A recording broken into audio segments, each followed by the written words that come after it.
Hello बच्चों, let's read this question. The question says phylogenetic classification considers first option is morphological characteristics, second option is embryological characteristics, structures, third is evolutionary relationship and fourth is ultrastructure. तो सबसे पहले हम इसका की concept देखेंगे. की concept is classification system. Classification system क्या होता है कि ऑर्गेनिज्म को हम पुट कर देते हैं उनके कैरेक्टरिस्टिक्स के हिसाब से कैटेगरीज में. Put into categories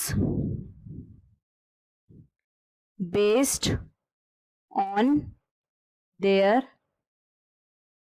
characteristics. Based on their characteristics.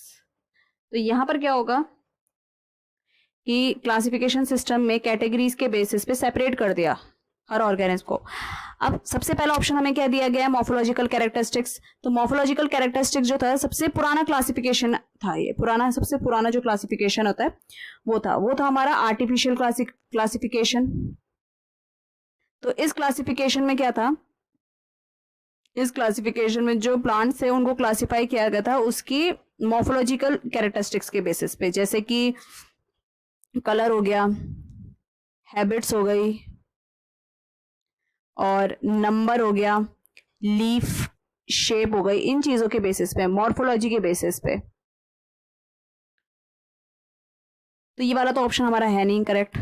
हमें फाइलोजेनेटिक क्लासिफिकेशन ढूंढना है. फिर दूसरा आया हमारा, दूसरा ऑप्शन क्या है, एम्ब्रियोलॉजिकल स्ट्रक्चर्स. एम्ब्रियोलॉजिकल जो स्ट्रक्चर्स थे वो आए थे नेचुरल क्लासिफिकेशन में. नेचुरल क्लासिफिकेशन में क्या हुआ था कि प्लांट्स को कैटेगराइज किया था उनके इंटरनल और एक्सटर्नल फीचर्स के हिसाब से. इंटरनल एक्सटर्नल फीचर्स क्या क्या हो गए, जैसे कि ultra structure, anatomy, embryology, phytochemistry. ये सारी चीजें कंसीडर की थी नेचुरल क्लासिफिकेशन में. तो हमारा एम्ब्रियोलॉजी किस में आ गया, नेचुरल क्लासिफिकेशन में आ गया, मगर हमें फाइलोजेनेटिक ढूंढना है. तो हमारा ये जो अल्ट्रा स्ट्रक्चर है ये भी नेचुरल क्लासिफिकेशन में आ गया. तो हमारा ये भी इनकरेक्ट हो गया, एम्ब्रियोलॉजिकल भी इनकरेक्ट हो गया, मॉर्फोलॉजिकल भी कैरेक्टर हो गया, इनकरेक्ट हो गया. फिर आता है हमारा C option, evolutionary relationship.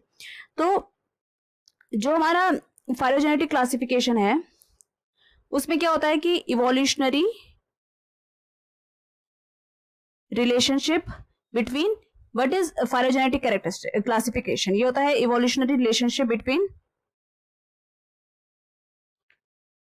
between various organism.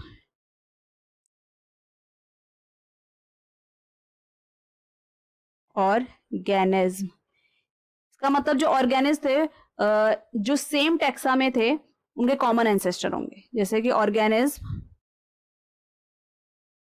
Of same taxa have common ancestor.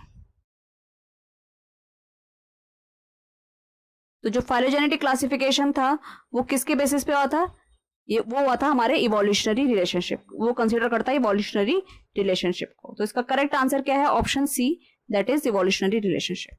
So I hope you understood it well. All the best.